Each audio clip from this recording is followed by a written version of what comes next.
Welcome, and I'm thrilled to have the legendary Chip Conley on the podcast today. Chip is the founder and CEO of Joie de Vivre Hotels, a boutique hotel company which he ran for 22 years before he sold it.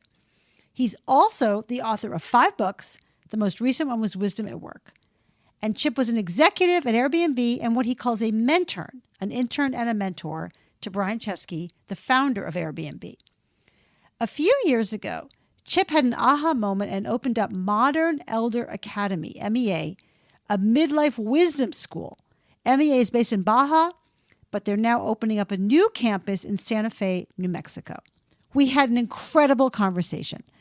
Chip talks about his near-death experience and how that shifted his identity profoundly, and also why it's so important for founders to learn to shift their own identities as they and their companies change, and how to do that. We talked about how Chip ended up being a mentor and an intern to Brian Chesky, what struggles he had when he first started at Airbnb, and what he learned from Brian, from Gavin Newcomb, and from the other people that he's mentored over the years. We discussed how entrepreneurs can use regret as the raw material for the future and to fuel you, how to manage people older than you, and his favorite interview question. This is an incredible interview, and you're going to learn so much.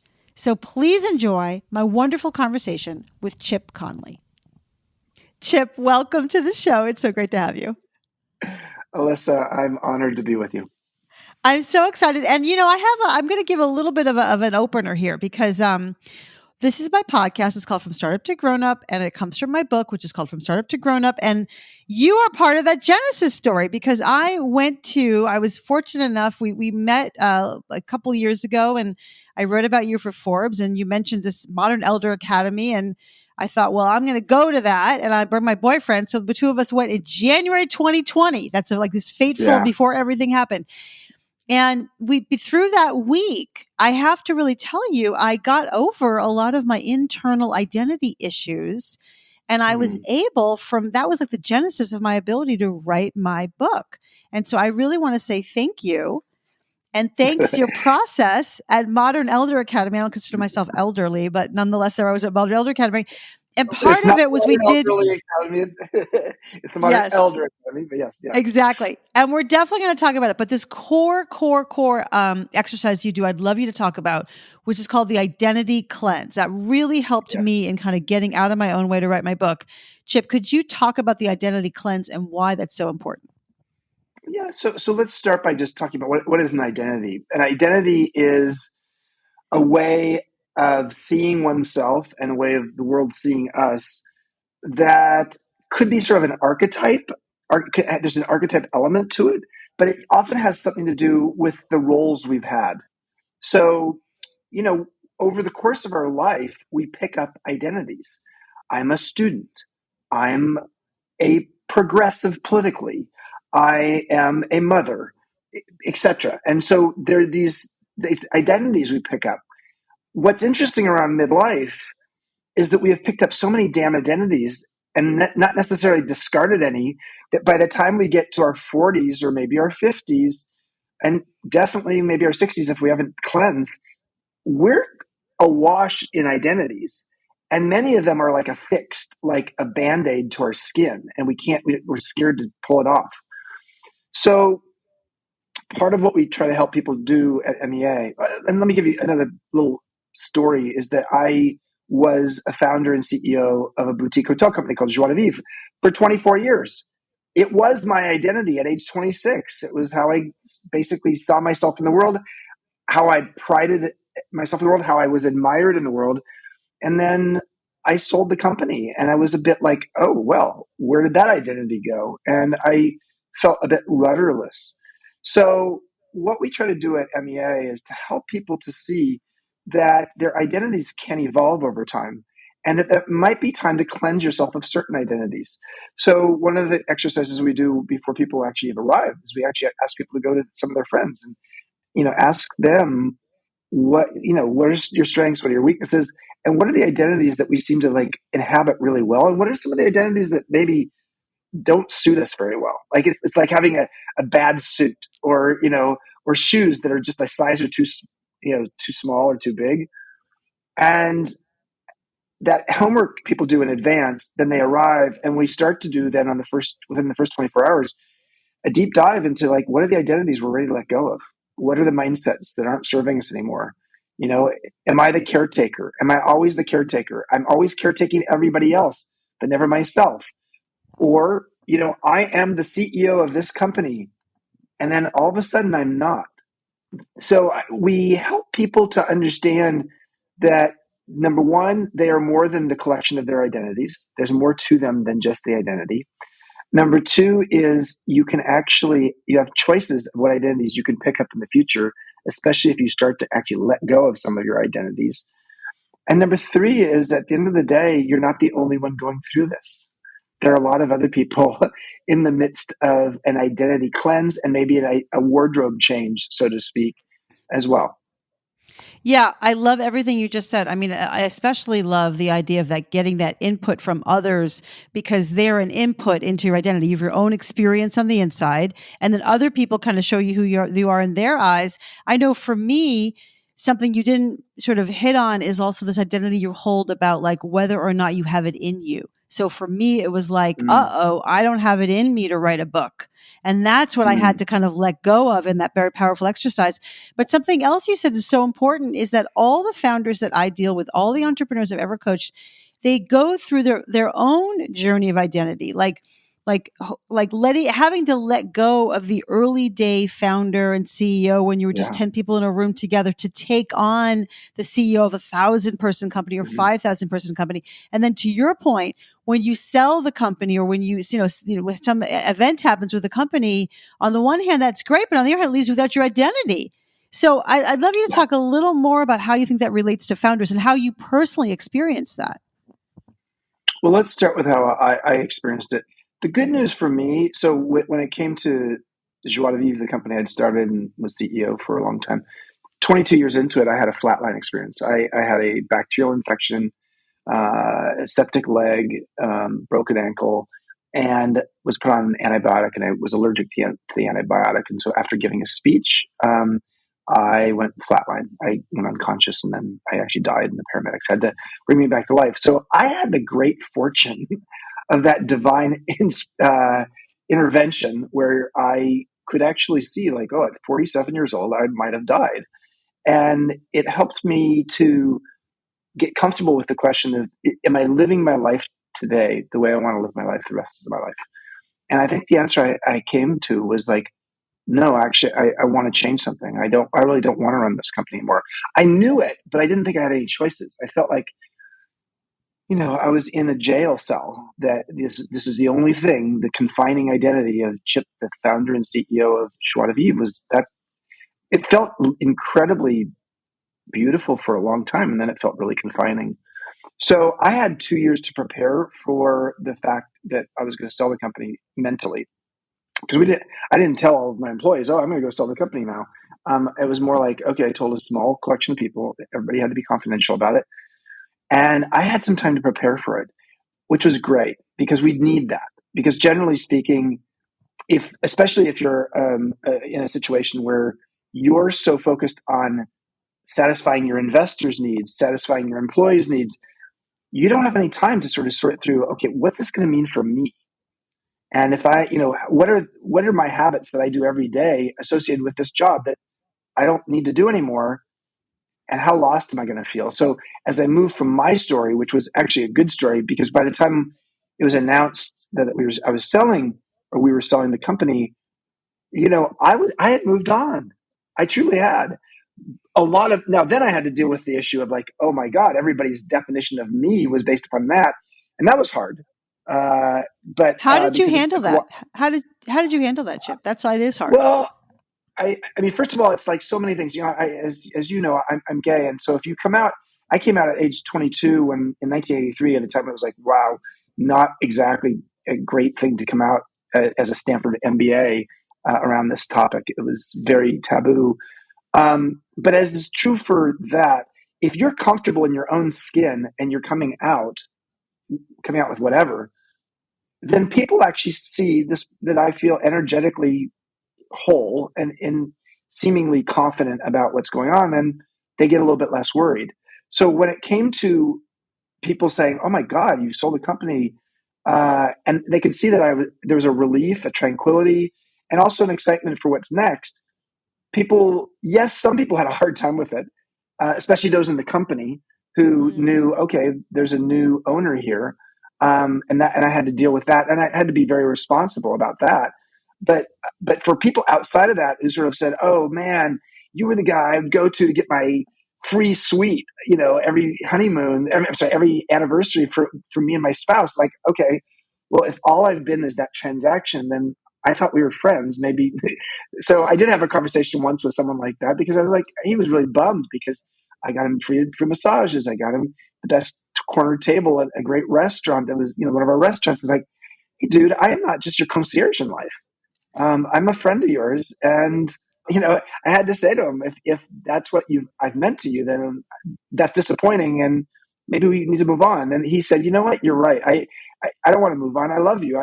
But I guess I was going immediately to my own selfish needs around what you've served in my life, but you've served a lot more. And we had a really great conversation as a result of that. So, yeah, the process of learning how to evolve your identity is such a powerful and important one that we actually learn in adolescence. So you think about it, when we go through adolescence, we're going through a lot of identity transitions, hormonal transitions. And yet we sort of think like when we become adults that we don't go through transitions. But of course we do. And there's this, adolescence is a made up modern word. It didn't exist in 1903. It's a 1904 word. And it now defines an era of life when people are in between childhood and adulthood, your teen years. Well, there's also a new word called midolescence. Midolescence is that time in midlife when you are in between the core of adulthood and the early stages of elderhood. Not being elderly, but you could be an elder for 30 years where, generally speaking, you're older than the people around you. And yet we somehow feel like if people are in midlife going through transitions, they're getting the game of life wrong. We get divorced. We have menopause. We have menopause, but you do. Men have andropause. Our parents pass away. We have empty nest syndrome. We change careers. We change where we live. We get divorced. There's so much richness in how life is liminal and it's constantly changing. And yet somehow we try to confine it to say, oh, okay, well, I expect Chip for you to be that identity the rest of your life. It's like, wow, that's a jail sentence. Yeah, it really is a jail sentence. I'm just thinking because V Band, I had him on the podcast, like my third guest, and he sold his company contactually to Compass. And one thing he said was he had kind of gotten the hint from other founders that when you sell your company, you're going to be shockingly left with this void. And so he kind of tried to mentally and emotionally prepare. Do you have specific advice for founders about that particular transition? And maybe even, by the way, before the transition even of selling, but like, let's say you're an entrepreneur for 10 years or you're the CEO and a founder for 10 years, 15 years. What advice do you have for founders as they go through those transitions? First of all, come on down to MEA. That's exactly part of what some people come for. But there's also a great book by Bo Burlingham called Finish Big. Bo's the one who wrote Small Giants. Great book, sort of a classic. And Finish Big is a book about what's the mental state, the emotional things you need to think about in the process of selling your company and moving to what's next. So I think one of the most important things is also good advice for people who retire. And a lot of people who are selling their business are not retiring. But I'm going to use the same language. People tend to retire from, not retire to. And it's like I'm selling, but what am I moving toward? And so if I'm selling my company or if I'm leaving a role I've been in for 20 years, often we get so wrapped up in that we don't actually imagine what we're moving toward. As you know, we have an anatomy of transition point of view at MEA, which is there are 3 stages to any transition. There's the ending of something, there's the messy middle, and then there's the beginning of something new. And once you can actually sort of use that frame, and this frame comes from William Bridges and a lot of great people, Bruce Feiler, whose book Life is in the Transitions is a great book. So once you understand those 3 stages, there's the ending of something. And ending means you ideally ritualize it in some way. You sort of like say, okay, like how do I sort of say, I'm going to go on that big vacation, or I'm going to go to MEA, or I'm going to go, I don't know, I'm going to go do a Vipassana silent meditation retreat for 10 days. And there's something that ritualizes the end of something. And then there's the messy middle. And the messy middle, as we know, you and I have friends and family members and people like that, the messy middle can be a really dark and gooey time. Think of the cocoon or the chrysalis of the caterpillar to butterfly journey. It could be dark and gooey in that time. And what we really need during that time is we need social support, emotional support. We need to actually be open to trying new things and being bad at something, being a beginner at something new okay, I'm going to test this out, see if I like it and if I'm good at it. And so for someone selling a company, that's a hard one, because if you've been the boss, if you've been sort of like your ego has been pumped up by being in charge and in control, and now you're deciding you're going to go learn how to surf at age 50, and you're really bad at it. For some people, that they have a fixed mindset. I only like to play games that I can win. And that's what a fixed mindset is. And if you can move to a growth mindset and be open to playing games that you can learn, and you don't define success as winning, you define success as learning and exploring. And that is a really important piece of that second phase. And then the third phase is you literally get to the place where a new beginning's happening. The butterfly's coming out of the chrysalis, and you're really embarking on that new thing that you're really excited about. And for me, selling my company was hard. My sister, who had worked with me for 25 years, was still in the company when I sold. She stayed for years afterwards. A lot of senior people left or stayed, and then they ultimately left. It was hard on that level, but I also knew that I didn't want to die, and I didn't want to, die in that job. And so the fact that Airbnb came along, I had a messy middle that lasted about 2 years, and then Airbnb came along. Can you talk about that? Yeah. No, I wrote a blog post recently called "Talented People Need Empty Space." And I really do believe that. I think when you are talented and you're motivated, I promise you that something will emerge.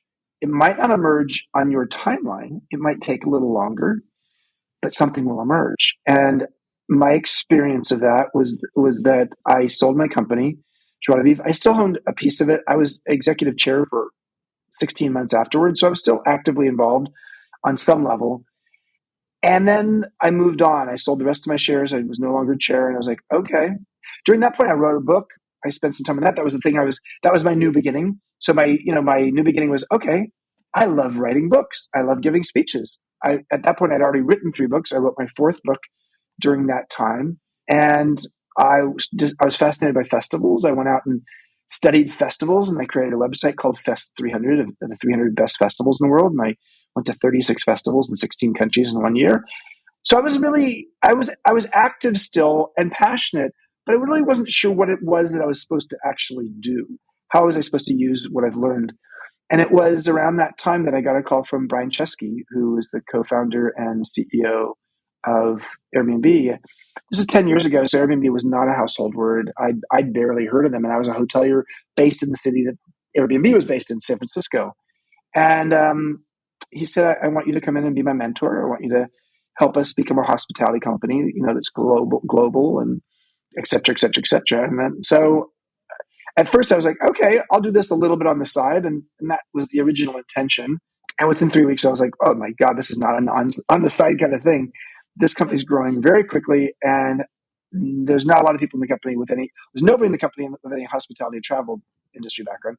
And there's very few people in the company who actually have ever been an entrepreneur or led a company that's intending to grow to the size that Airbnb ultimately grew to. So long story short is I strapped myself to the rocket ship and away I went. And it's so liberating when you can move on to the next thing, because instead of being full of regret and I should have done this, like I sold my company at the bottom of the Great Recession. It wasn't like I was selling at the top of the market. I was selling at the bottom of the market. So it was not beautiful timing. And 3 or 4 years after I sold, when we were the second largest boutique hotel company, Kimpton was the largest, and they sold for 30 times more than we sold for. And I was like, Ouch. okay, yeah, exactly. If I'd waited 4 years, maybe I could have sold for, I don't know, 10 times what I sold for. But I wasn't focused on that because I moved on to the next thing. And that helped. Because actually, if you're the entrepreneur who's caught up in a regret cycle, oh man, then you're focused on the past. Unless you use the regrets as raw material for the future, as wisdom. And Mm-hmm. that's what I think. So a regret's not a bad thing as long as it actually makes you wiser. Yes. And also, right. And also it helps steer you kind of back on your right path. I think it's like very helpful to use that regret to the extent that you have it. But as you were saying, so Brian Chesky called you and, you were going to be like, sure, I'll do a little thing. And suddenly you were working full time, like probably more than full time. And 70 I hours want a to week. hear 70 hours a week. And I want to hear about kind of the insight that came out of there that led to your building Modern Elder Academy. But like, so I want to ask you kind of two questions, talk about Airbnb in two ways. One thing that I read is that in addition to mentoring Brian, you also kind of one of the questions everyone was asking you is how do we build this company that can still scale and still have soul? So I'm Mm, curious about that, how you sort of scale culture and still scale soul, because ... I know MEA is expanding and I'm curious how you're thinking about that. And then yeah. also maybe talk about how the insight from Airbnb brought you to Modern Elder Academy. So let's start by saying that within a month or two after I joined, Brian and Joe Gebbia, one of the other co-founders, separately pulled me aside and said, Chip, we hired you for your knowledge, but what we really got was your wisdom. It's like, oh, okay, that's interesting. I never really thought about that, the difference between knowledge and wisdom.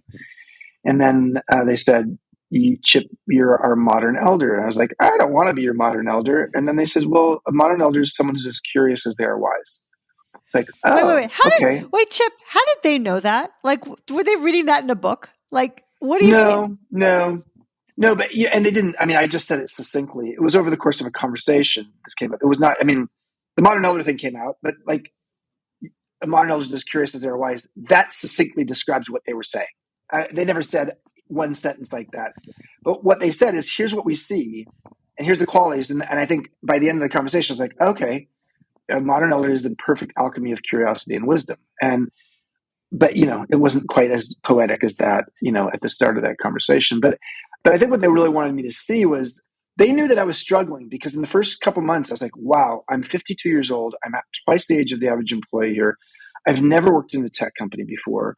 I'm surrounded by millennials. I don't understand the tech lingo nor the millennial lingo sometimes, and I was feeling a lack of confidence at times. And Brian even said to me, "Why are you so reluctant? He said, why are you reluctant to be all in here?" I was like, "Dude, it was supposed to be 8 hours a week. It's 70 hours a week now. I'm all in, but I'm reluctant about the fact that I'm just a mentor here. I mean, I'm more than a mentor. I was the head of global hospitality and strategy and in charge of a bunch of things. But the part of the role is you want me to just be the mentor. I'm the intern as well. And that's what ultimately led me to coining the term mentern. I'm a mentor and an intern at the same time because my relationships over the course of 7.5 years in the company, I was both a mentor and an intern. And my relationships with people I was mentoring was often a mutual mentorship. I was learning from them, they were learning from me. So all of that, got me very interested in intergenerational collaboration. 40% of Americans today have a younger boss. By the year 2025, the US Department of Labor says the average American will have a younger boss. So that's amazing. The majority of Americans will have a younger boss. That doesn't happen in historic times. Historically, power rested with older people higher up on the org chart. That's all changed. And yet we live in an era where, 75% of millennials would like to have a mentor, but only 2% actually have one, a formal one. So there's lots of opportunities here. That's what led me to starting to write my book, Wisdom at Work, The Making of a Modern Elder. And while I was writing that book down in Baja at my beach home, I had a Baja aha. I had an epiphany. And the epiphany was, why is it that we don't have midlife wisdom schools, places where people can go to reimagine their life, whether it's their romantic or relationship life, their spiritual life, their career life, how they see themselves in the world, what their sense of purpose is. And so the MEA, the Modern Elder Academy, came out of that, and that was almost 5 years ago. We have 3,000 alums from 40 countries and 26 regional chapters around the world. Incredible. It's such an interesting concept because also you really had to adapt during the pandemic. So there's a lot to say about that. And I appreciate that you had this Baja aha and you sort of said, ta-da, we're going to build this Wisdom Academy.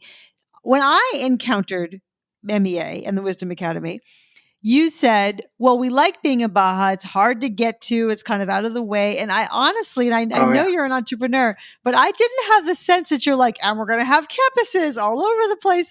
Like, was your original vision to also be kind of global and have multiple campuses? Or were you thinking about keeping it in Baja? Like, how has that grown? Well, let's, and I want to get back to your last question, which I spaced on, which is the scaled, how do we scale soul? And so let me explain it in Airbnb words and then in MEA words. So one of the things that I really saw early on is that the nature of the people working at Airbnb, there was a lot of soul, a lot of passion, a lot of sense of purpose. And yet we were scattered. We had 30 different strategic initiatives. We were obviously growing across the globe. If we were just a localized business, it'd be easier to do, but it was not. And we were obviously disrupting, having to change laws, etc. So it was complicated. So what are the kinds of things that we did to try to scale Soul?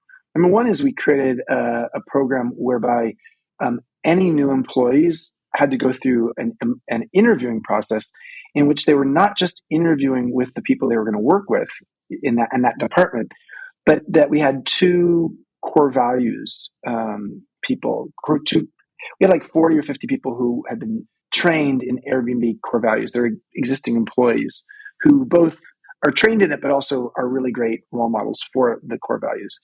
And these values interviews were really important because a values interview could veto a potential candidate.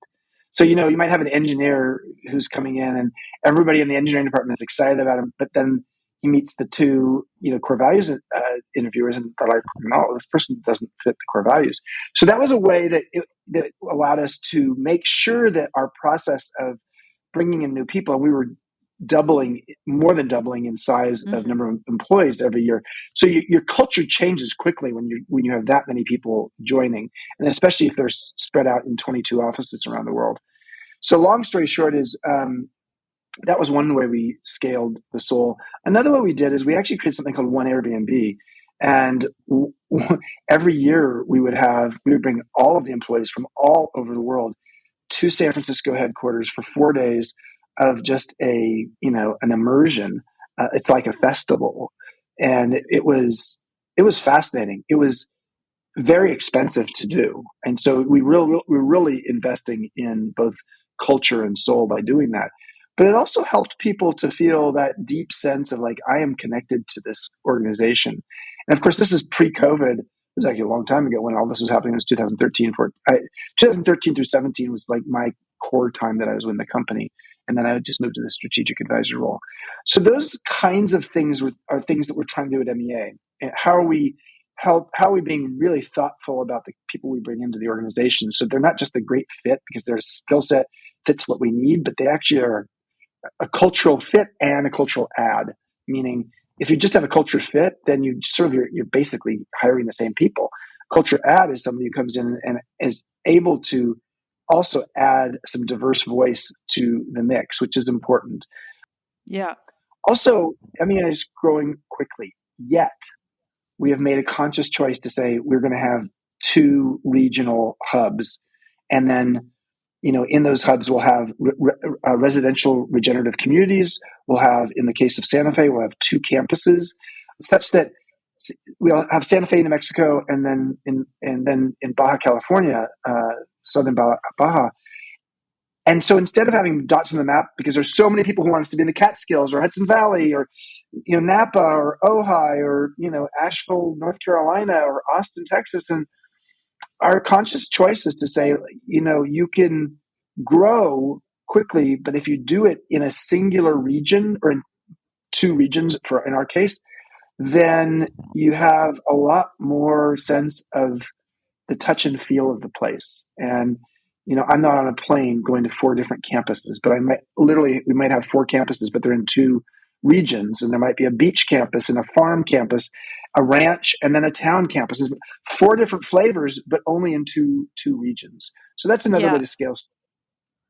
I love that, sort of keeping it, more just manageable, just geographically. But I want to double click on what you're talking about in terms of the culture interview. I love that. I had Alexi Robichaud on my podcast, and he's the founder and CEO of BetterUp. And he had this idea of balloons where you have, like, it's the same kind of thing where you have people who want to interview just for culture. So I'm curious, can you think about an interview that somebody would do at MEA, which would be like checking for culture fit, but then also what you just said, which is so beautiful, checking for culture add, or what were the words you used? Sort of the culture expansion. Culture add, yeah. Yeah. Well, Okay. I might suggest 2 questions here. Number one is my favorite interview question of all time, and one that I crafted years and years and years ago. And I think it's really appropriate. It was appropriate at all 3 of the businesses that I've been involved in, especially MEA, is what's the number one way you're misperceived in the workplace? And I love this question for the following reason. First of all, it's a hard question. It's not one that you normally hear in an interview. So I love unscripted questions because I think like the interview process can be so damn boring because it's like, okay, here's the questions and here's the answers. So most people have never heard that question. What's the number one way you're misperceived in the workplace? So that the fact it's a new question is a good thing. Secondly, the fact that it is requiring a certain amount of self-awareness is a good thing. Thirdly, the fact that it actually requires a certain level of other awareness, how people perceive you, is very important. You have to know yourself, and then you have to know how people perceive you. And then number 4, it is like a welcome mat for an interesting conversation, anecdotal about like, okay, so how does this show up in the workplace?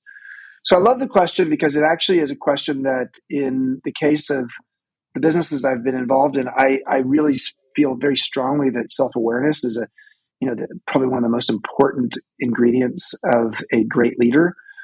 I also like the fact that sometimes it leads to weird mishaps where people say things like, and it opens up a whole new can of worms. And I'll never forget one interview where the guy said, I think that everybody just thinks I'm an asshole, but I'm actually a pretty nice guy. I was like, oh, wow, thank you went there. Let's talk about that. Why do they think you're an asshole? How does that show up? And how do you know you're a good guy? Like, what is the way? And do you want to be perceived more as a good guy in the workplace? And if that's the case, what steps are you taking? It's like, oh man, he just got into a therapy session. But that's exactly what an interview should be. And an interview should be, because if you're just interviewing them based upon like how they show up and look pretty, look good, like that's not the reality of how you're going to work together. Now, in terms of the culture add question, I like it, especially if I'm talking to someone from a diverse community, who doesn't fit the predominant demographic in our company. Is like, I like to ask them questions like, what do you see is missing in this company right now? Both in our strategy or our culture or our leadership team. And why do you think that's missing? Wow, that's a hard question for someone to answer because like, I'm now going to call you out, Chip, and say, I think your company's missing this. And I'm going to tell you why I think you are missing that. It's like, wow. Again, on that question, I don't expect someone to be perfect in their answer, and it can be awkward because they don't want to piss me off. But I really appreciate candor and someone who can candidly give me their perspective, and I can learn something from them. There's a new insight that comes out. That's wisdom. Mm-hmm. Yeah, I love that. Chip, I really have to ask you now, how would you say that you're most consistently misunderstood in the workplace? Misperceived. I think I'm Misperceived. misperceived. So the way I'm misperceived, and this is true, this is an easy answer for me, partly because I've asked this question a lot, so I know it. But it's just true. It's been true everywhere I've worked. My name's Chip. I am sort of an easygoing California kind of dude. My first company was called Joie de Vivre, all about joy of life. I have a little bit of a spiritual new age sensibility to me. So the way people could perceive me is like Chip is just a kickback dude. He's such a nice guy. He's intense maybe, but he's smart. But what they are really missing is the level of intensity I have. I am a full-on intense, pretty driven person with very high standards for myself. Having said that, what that means is someone thinks coming into the company, oh, Chip's a nice guy. I think that's generally true. But I think what they think is Chip's a nice guy and he's pretty lax. He's pretty easygoing. And I'm not that lax and I'm not that easygoing. I am not someone who gets reactive all that often, but I do sometimes. But I am exacting. I mean, I really like to drill down and say, okay, so what went wrong here? What's going on? What could we do differently? And instead, I don't like to focus just on the negative, but I like to look at what can we learn here? Like, what's the key lesson? And one of my pet peeves is people who make the same mistakes over and over again and don't learn the lessons. I think it's really important, because if someone actually is operating that way in one part of their life, they're probably operating that way in other parts of their life. So I would say that the summary on this is what people ultimately experience is working with Chip is an intense experience. It is more engaged than I've ever been in my work. At times, I feel intimidated, not because Chip is intimidating me with questions, but because his expectations of what he expects out of me are so high. So I would say that's pretty accurate. Yeah, I can see that. I can definitely see that. And also I especially appreciate that you do have this kind of vibe, and you're soft-ish spoken, right? You're not reactive, and you're not going to raise your voice to anyone. And at the same time, I can see that you have exacting standards. And I would just say that from my experience, Modern Elder Academy, MEA reflects that for sure. Another thing about you, Chip, is that you have built a very strong personal brand. In fact, the first time I ever heard about you was many years ago, when suddenly this newsletter got lopped into my inbox. I had no idea who Chip Conley was and why, but there you were writing a newsletter to people. Spam. Yeah. Yeah. My first experience with you was spam. Totally. But shit. But it all worked out, because I was kind of interested. I was like, wait, Baja? I've never heard it, but where's Baja? Right? I've never heard this whole story of someone named Chip Conley, but I didn't really know who that was. My point being that you have really developed a strong personal brand. And I'm just curious, what's your intention in doing that? And how has it served you? Well, a company has a brand, and a person has a reputation, and a person can have a brand as well. In the world we live in of knowledge work, your ability to be a thought leader, to be able to articulate a perspective, is increasingly important. And this is not just for authors or academics. I actually deeply believe that one of the most important things any kind of leader can do is to articulate a leadership perspective of what it means to be a leader. And in fact, for 30 days back in the Joie de Vivre era, when I sort of felt like we as leaders in the company were not walking our talk, I struck down the use of the word leader or manager for a month, and we used role model. So we could not use. So if we were doing a leadership retreat, we were doing a role model retreat. If we were doing a manager training, we were doing a role model training. And so for a month we did that, and it was fascinating how it shifted people, realizing that we are role models as leaders. So I guess I would just say that for me, the articulation of how the world works, for me, that has been in the form of Maslow's hierarchy of needs applied to business. I wrote about this in my book, Peak, How Great Companies Get Their Mojo from Maslow. The idea that there is a hierarchy of needs for our employees, our customers, and investors helped me to be able then to say, if that is true, and those are the principles that define my leadership, and I want my team to sort of understand those, how is part of my process, part of my legacy, sharing those principles in a role model kind of way, such that people who've worked with me understand my point of view. And the point of view is not just the point of view, but the actions that then follow from that. And that's what a reputation is. A reputation or brand isn't just the articulation of the point of view. It is the embodiment of that point of view, that way of being in such a way that you are a role model. And I'm an author. I mean, I have written, a bunch of books, and so I want to, and I've, spoken on the TED stage, twice. And so there's a part of me that feels like, okay, yeah, I better be careful in crafting my personal brand, because there is, I don't want to say a lot writing on it, but some of my ability to be influential in the world is a function of that. So. Yeah, that's really well said. How would you suggest, a new founder think about that now? So you have a 26-year-old founder, a 30-year-old founder who's just starting out in their entrepreneurial journey, maybe hasn't thought about personal brand at all. What advice do you have for that person? I would focus first. So we live in an era where it feels like the first thing you do is you get your bullhorn and you start saying, "This is what I believe." And I actually don't think that's what you do first. Back in the old days, so to speak, you get clear on what it is that you believe, and then you actually test it out a little bit and you refine it. The diamond only gets better because of how it's refined over time. You don't throw you don't sort of just test it in social media. Also, be careful. I wrote a blog post. So my blog is Wisdom Well. It's a daily blog.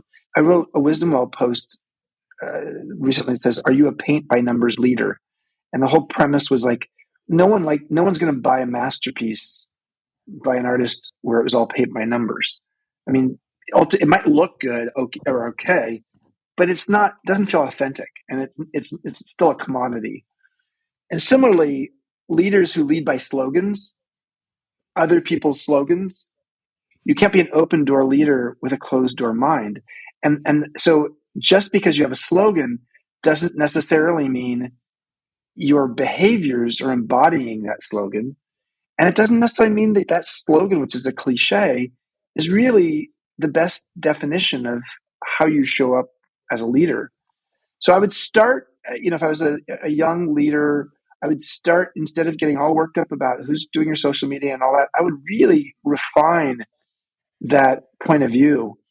And whatever form it takes, I like to write things, so I would almost try to articulate it in a one pager that says, "This is my leadership philosophy," and then vet it with people and ask people, does this make sense? Do I live this, etc.? And then refine it over time. I ended up going out and speaking about my point of view, and then ultimately writing books about it and giving speeches about it.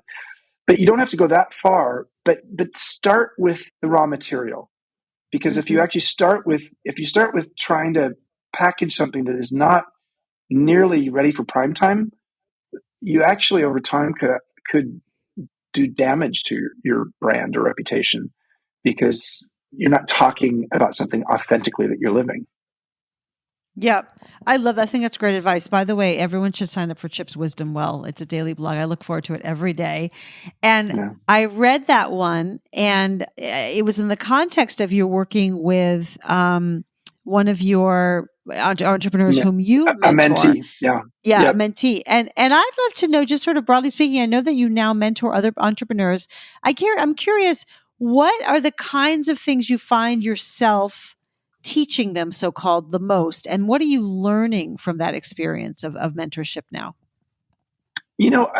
I think one of my favorite exercises I do with a mentee, especially a senior leader, is I ask them, what are the 5 adjectives that they most want people in the company to use to describe them? So in essence, what's their brand reputation? What are the 5 adjectives? Okay, let's look at those. All right, these are the 5. Now let's go out to a handful of people, both direct reports, senior leaders, but also other people in the company. Maybe it's 20, 30 people. Let's do a survey. This is not the only question on the survey, but this will, let's make it a brief survey. It's it takes 5 minutes to do. But one of the questions is, what are the 5 adjectives that best describe you in the workplace? And let's see what comes back. And then let's match these up and see, is there a match? It's a very revealing exercise. I mean, even who knows this is coming, rarely do you have any of the 5 that you want on there. Sometimes you'll have 1 or 2 that are close, but then you go to the next step, and that's the really interesting one.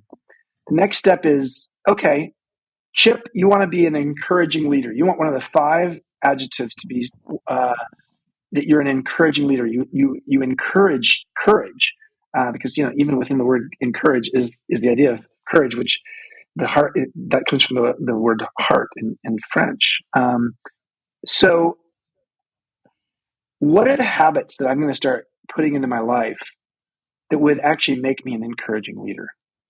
So, for example, one of my habits that I when I was doing this exercise myself 30 years ago was, okay, I'm going to come up with 2 pieces of recognition privately that I will give each day, one to one person, one to another person, something that's quite specific and unexpected to just help a person see that I'm noticing. Because we have a tendency to catch people doing something wrong. What about catching somebody doing something right? And my perspective was, I want to do that as a habit. And if I start doing it as a habit and I get it right, I will keep doing it without having it be a checklist item. So for a year or 2, it was a checklist item. If I didn't do any on Monday, I had to do 4 on Tuesday because it's 2 a day. I gave myself the weekends off. So it's in essence a minimum of 10 a week. So long story short is that kind of, in my mentor relationships with leaders today, I really help them to do that deep dive to say, how can we link up your aspirational brand identity with what people are actually experiencing? The other question that I help leaders start to ask their direct reports is, how can I support you to do the best work of your life here at, Airbnb, for example? And it's a great question. And it's one that I think every leader should learn to ask. Why? Number one is 2/3 of American workers think that their boss wants them to fail. Really? You think I want you to fail? Like, my life is not easier by you failing. That's what a boss should say. But the truth is, a lot of people feel like the odds are against them, the system's stacked against them, they're a victim. So the fact that you start the question with, how can I support you, is a great starting point. Then the next part of the question is to do the best work of your life. How can I support you to do the best work of your life? Wow, you want me to stretch that far? Yes, I do. I want to be here, and I want to be your permissionary to do the best, give you the permission to do the best work of your life. And that's, I think, a really important thing to say, because actually, especially if it's in tandem with how I support you. But the big aha in this question is, how can I support you to do the best work of your life here at Airbnb or whatever company name?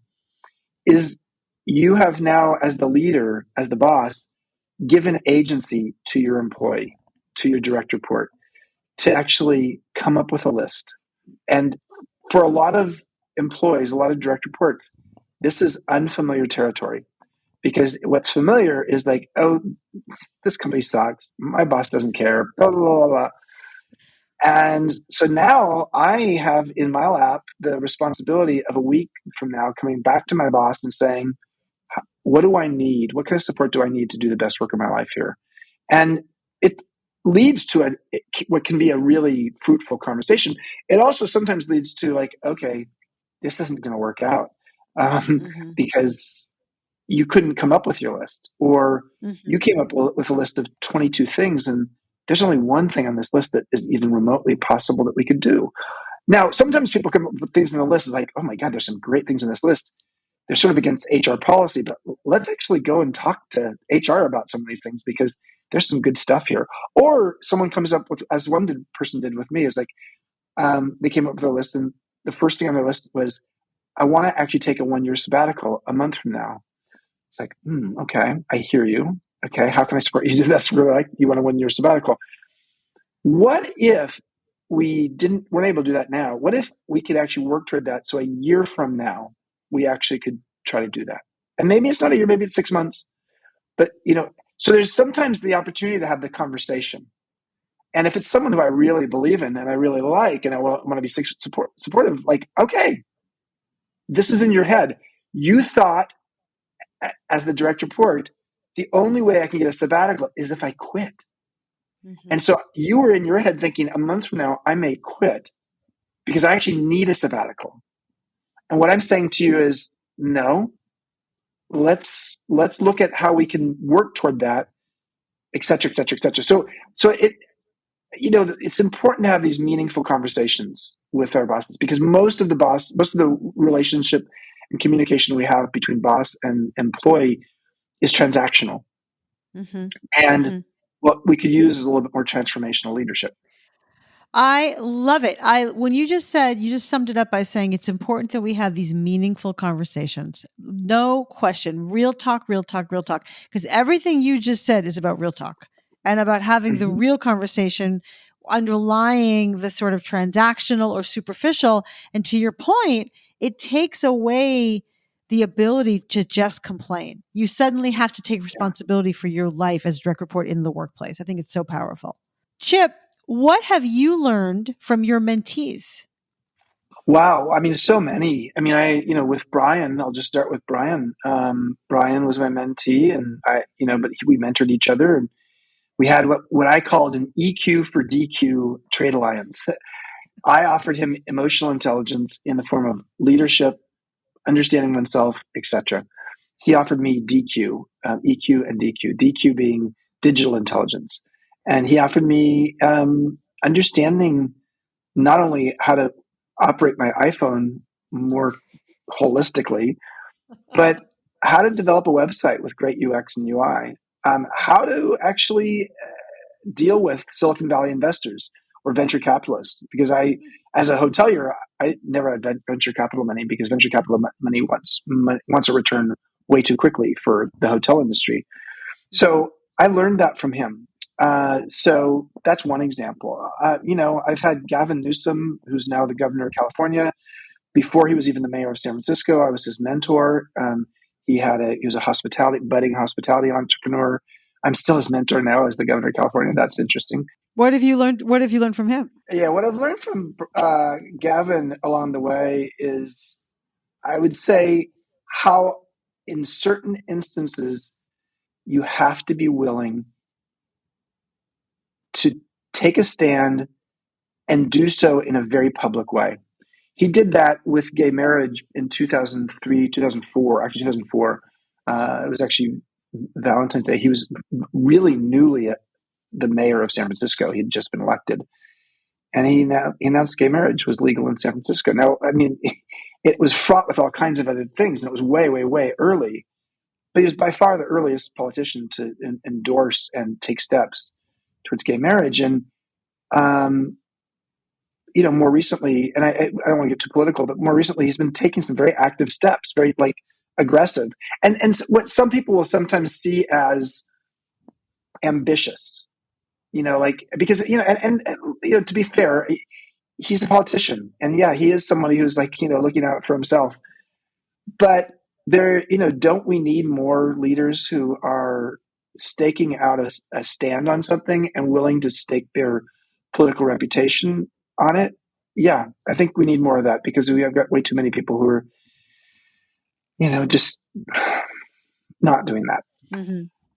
Other mentees I've learned from, Marian Goodell, the CEO of Burning Man.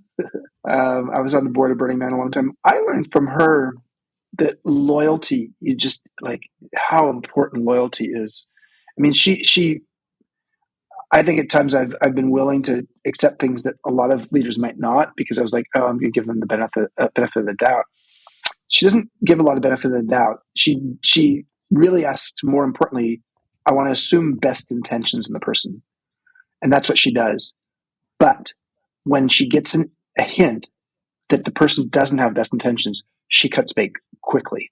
And she does it, not always in the easiest way, but I think she's very, very, she's very instinctual.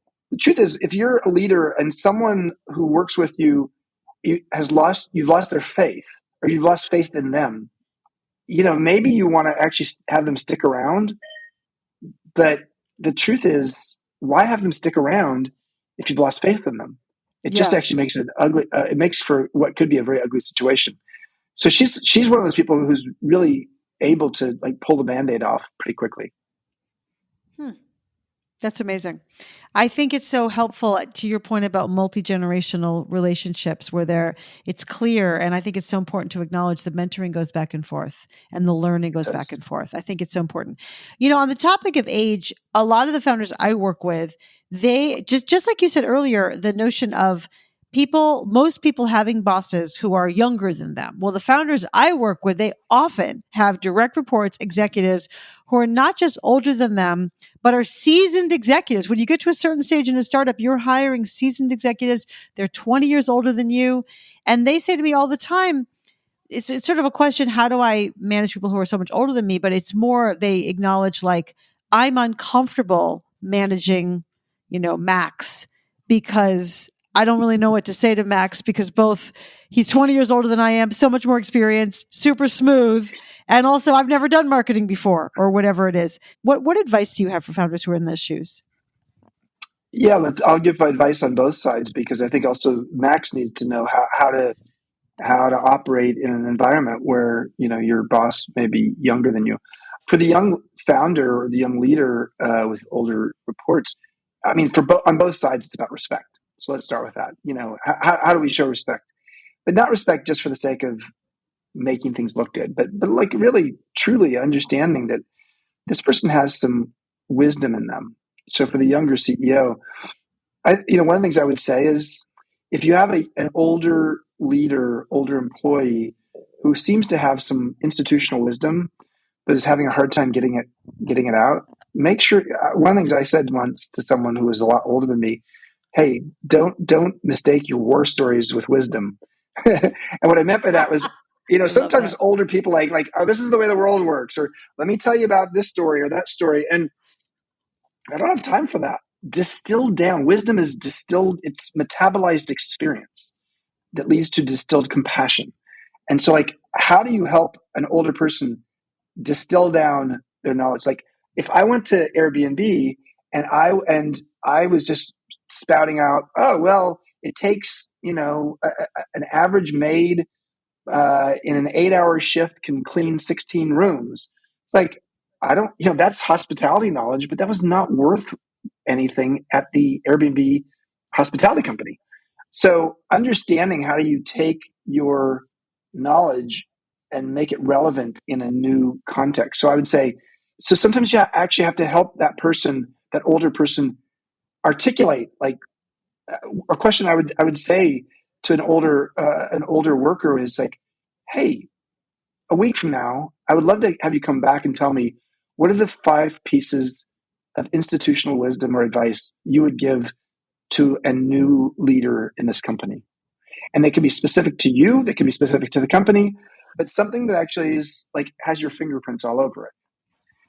Now, similarly for Max, the older person who's reporting to the younger CEO, do not dismiss this person, the younger CEO, just because they don't have as much experience.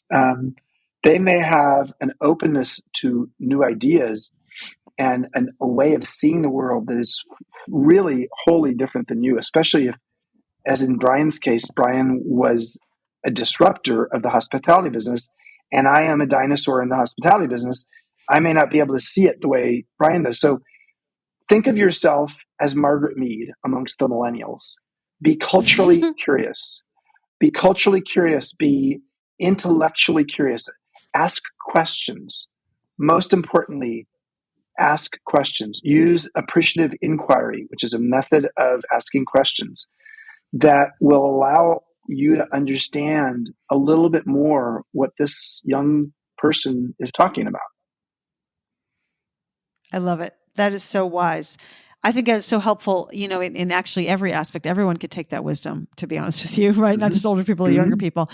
And another thing that the CEOs I work with, the entrepreneurs I work with, they struggle with, especially as they get, again, as the company gets bigger, they get a little more well known. The stakes get higher. They begin to really have trouble to get people to tell them the truth because like, oh, you're 8 people around, everyone's kind of telling you the truth. You're a bozo, you're a knucklehead, don't do that. But when you're suddenly 1,000 people, not suddenly, but when you're 1,000 people and you're the CEO and people come with their own baggage about the boss and the CEO, they just don't always get the truth. How do you advise? Have you experienced that, I think, first of all? And second of all, how do you advise founders to make sure they're getting the truth from people? It's a great question.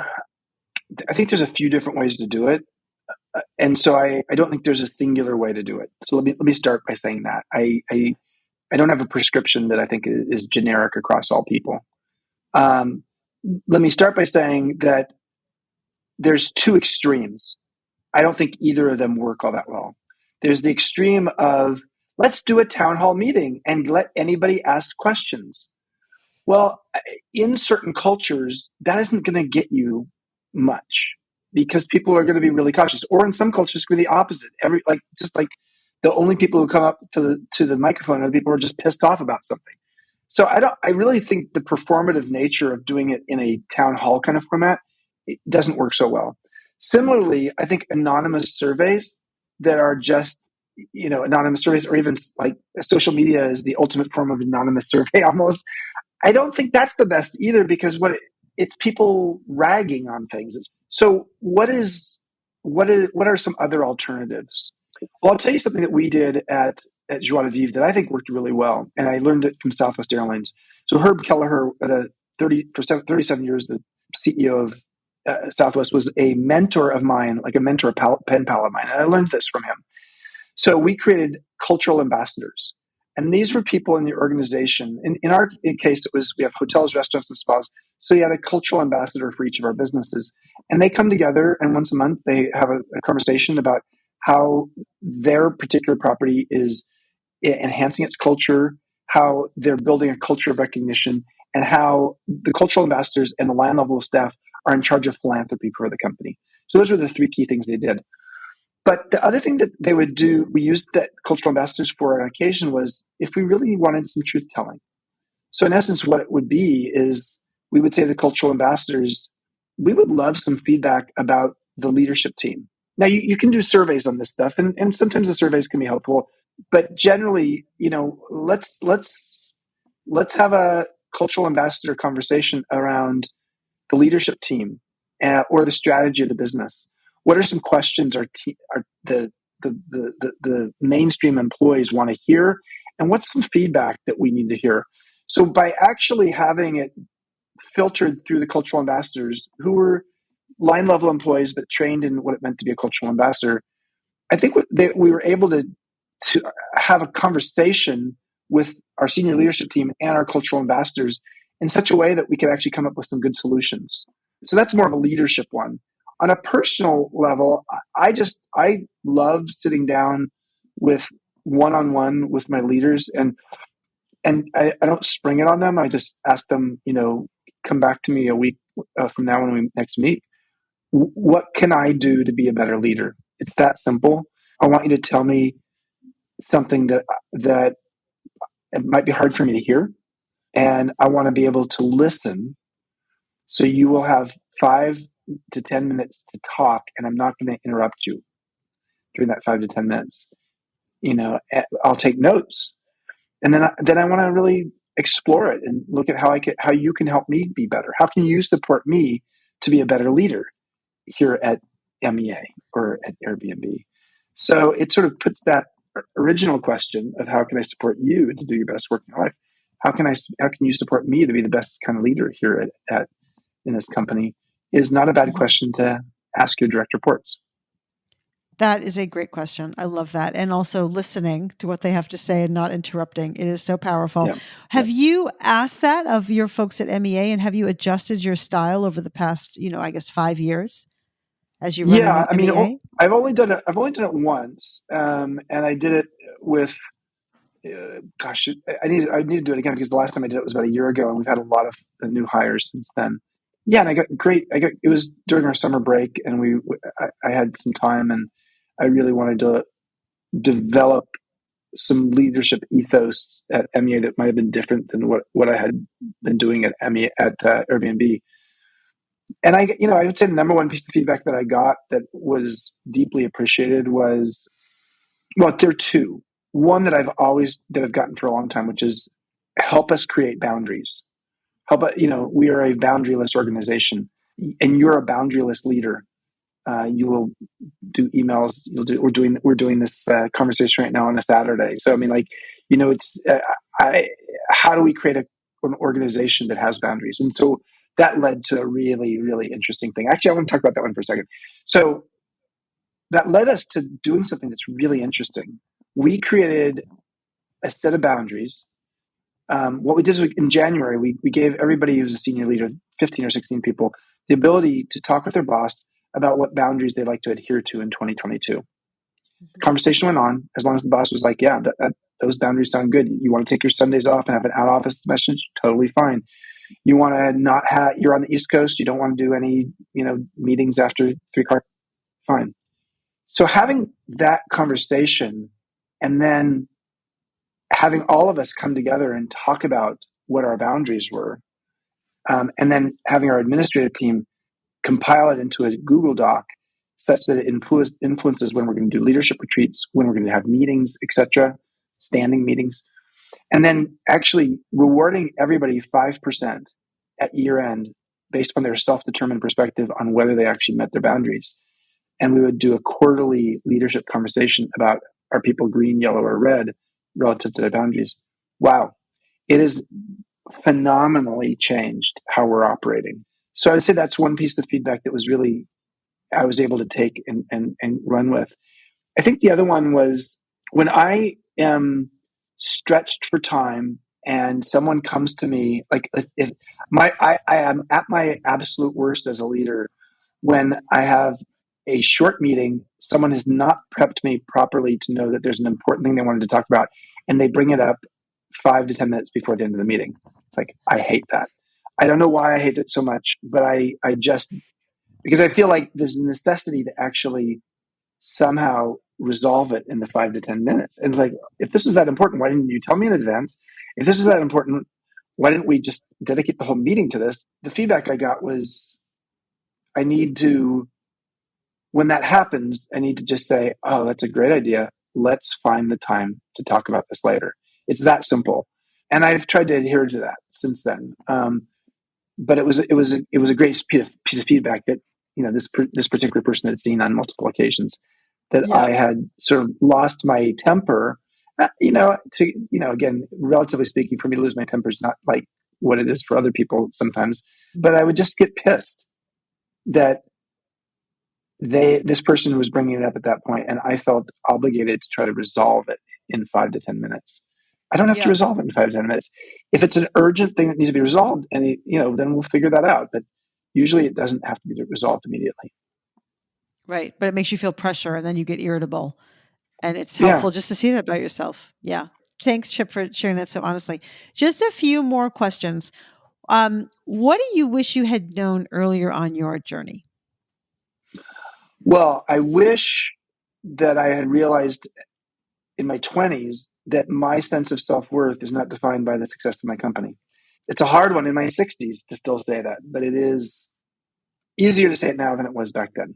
My first hotel was called the Phoenix. It's a rock and roll hotel in San Francisco, and so people would say, "Chip, how you doing?" "Oh, the Phoenix is doing well." It's like, that's how I would respond. It's like, "No, Chip, I asked how you are doing," and I responded by talking about my only hotel at that time. So I think there was an element for me that I was way too. My sense of self-esteem was way too connected to the ups and downs of the business, and that was unhealthy for me. It was not a good role model for others. And I think over time, what I learned to do was to both have a holistic and enriched enough life that no one part of my life was going to sink any other part, and also realize that I need to take a break sometimes, to take a moment to just laugh at things a little bit, and not take it all so seriously. I love it. Thank you, Chip. Very wise. And what advice do you have for other founders as they embark on their journey to grow into leaders? I mean, I think a piece of advice I'd give that's sort of an unusual one because I've already given a lot of advice on this podcast, is be careful of the investors that you bring into the fold. You get the investors you deserve, and hopefully you deserve really great ones. But sometimes in the frenzy of trying to capitalize something, you end up with investors that are a real misfit. And in my book, Peak, How Great Companies Get Their Mojo from Maslow, I have an investor pyramid. And the way I look at the investor world is there's 3 levels of investors. Most of them are at the bottom. They're transactional investors. It's all about how much money are we making, how soon. It's all based on internal rate of return. And nothing wrong with those investors as long as your business model is well suited for that. Right? Is there an alignment there? The second part of that investor pyramid is the relationship investor. Warren Buffett is the relationship investor. He deeply invests in individuals. He tells the CEOs of the companies that he invests in, I want you to operate as if you're going to be here 100 years from now. And so there's an element. And for me, we had 52 boutique hotels, and someone could be a partner of us in one hotel, and we're going to sell that hotel. But the partner or the investor says to me, we're selling that hotel, but there's more chapters to write in this book. The book of our relationship is not a singular chapter of that hotel. If it was that, they would be a transactional investor.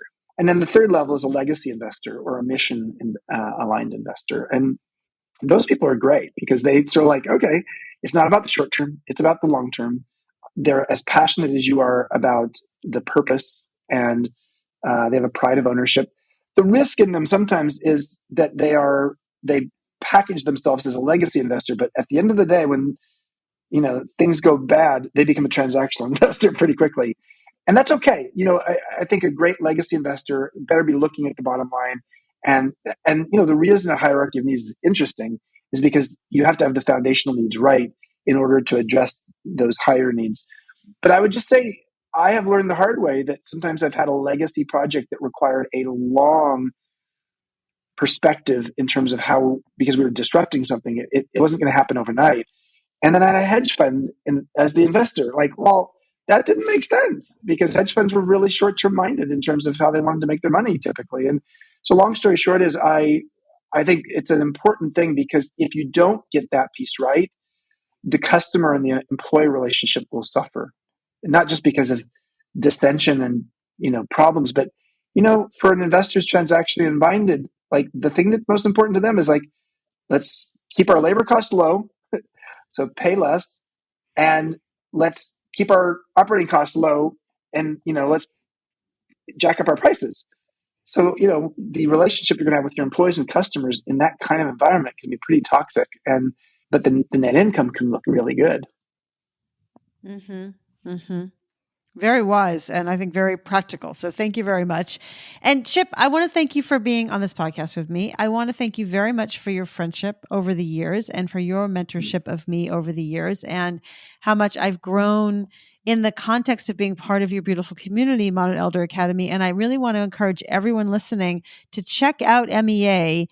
It's a very wonderful place. It's just beautiful and wonderful. And also the activities going on, the time for reflection, the incredible spontaneity or serendipity that you experience there with that beautiful community is just very nourishing and will be a net add to your life no matter what age you are or whatever transition you're in. So thank you, Chip, for all you've done.